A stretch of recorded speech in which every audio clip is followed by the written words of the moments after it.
So here's what I did. I didn't have the $300 to buy or rent the kit to put in the ball joint, so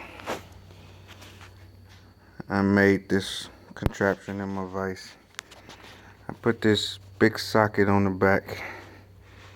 I got the ball joint right there, and I made sure the nut is not jammed. It's hanging out through the hole there, and I just keep pressing, and then I rotate it, and then I press on that side a little at a time till it gets seated. It's almost there, and it's just my way to avoid renting $300 kit.